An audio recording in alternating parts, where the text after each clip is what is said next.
guys, and welcome back to Happy Homestead. I know it's been kind of a while since we posted any sort of content for you guys, so we have a little bit of a little skip it for you. It's going to be a little bit different, but as you know, we like to start off with a Bible verse, or we try to with every video, and I have these little cards. I don't know if you remember them from one of our very first videos. I used to always have one of these. So I have two picked out. One is a Bible verse and one I just feel needs to be read today. So we're going to start off with James chapter 1 verse 2 to 3, which is, choose joy. Consider it pure joy whenever you face trials of many kinds, because you know that the testing of your faith produces perseverance. And then the other one is, like I said, not really a verse, but something I do feel needs to be read. God, grant me the serenity to accept the things I cannot change, courage to change the things that I can, and wisdom to know the difference. So those are our two verses, and let's jump in.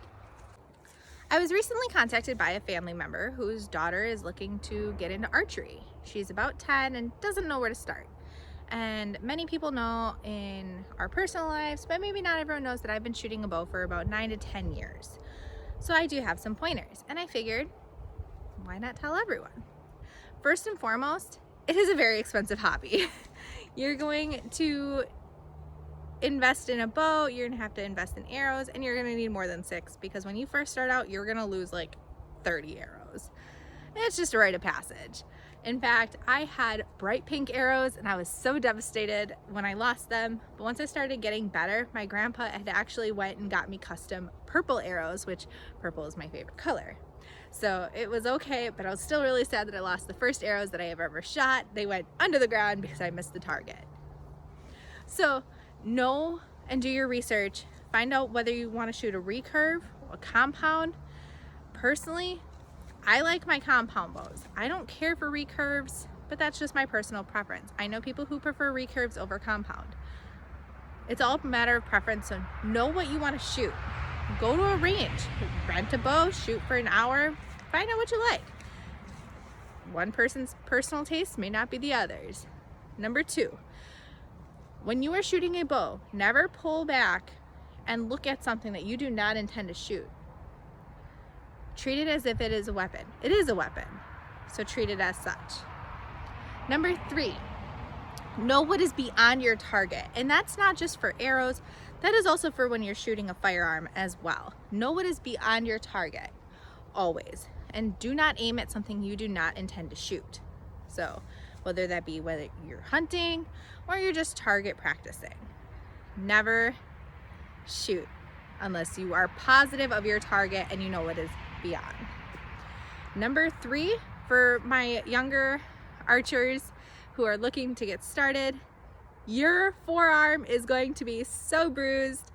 Wear it like a medal of honor, because I probably hit my arm the first day I was shooting. I probably hit it upwards 10 times. I had this giant welt because I didn't wear the arm guard. I had this giant black, purple, and blue welt. It lasted like 3 weeks because I kept shooting. I never stopped.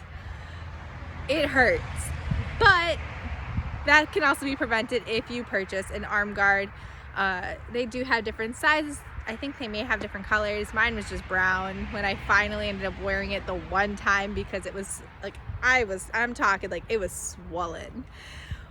But it was worth it. And it's probably been about 2, 3, 4, it's been a long time. It's been a lot more than 5 years since I've hit my arm. But that comes with practice, which then leads me to one of my other tips. It's gonna take time. You're not gonna become a pro overnight. You need to have patience and dedication, as well as a little bit of discipline. It's not gonna become something that you're just magically good at. I mean, actually, maybe you do magically be good at it. However, most people, it's gonna take time. There are many different ways to shoot a bow. You can shoot it with sights, without sights, with a glove, without a glove, with a release. I had to learn all of them. When I first learned, the very first time I ever shot my compound bow, it was actually one of my grandparents' bow, so it wasn't like brand new. We had to actually loosen the weight because I am not very strong. I have no upper body strength. So we had to loosen it, but I also had to learn with no sights and no glove. Once I got down the no glove and no sights, I got to use a glove. Once I got the glove down, then I was able to use a release with a sight. So then that brings me to that. Not everyone likes to use a release. I don't care either way. I can shoot both, but I think personally I am glad I learned to shoot without a release first, because that does make me a little more versatile when it comes to shooting. So those are just some of my simple like little pointers before you even pick up a bow. Know what you're getting into. It is a very expensive hobby. I have a backyard I can shoot in. A lot of cities have hay bales that you can, like little target areas with hay bales. They have some of them have targets. I've mostly shot at hay bales. You have high-tech video archeries where you change the tip of your arrow from a training tip or a broadhead into one of theirs, so it registers. It's like a giant video game. If you haven't done that, it is super cool. Totally recommend. I would love to go do it again. But yeah, those are some of my biggest pointers. If I think of any more, I'll comment them down below. But what are some of your pointers? Have you shot a bow? If so, do you prefer compound or recurve? But let's hear it. Until next time, guys, have a nice one.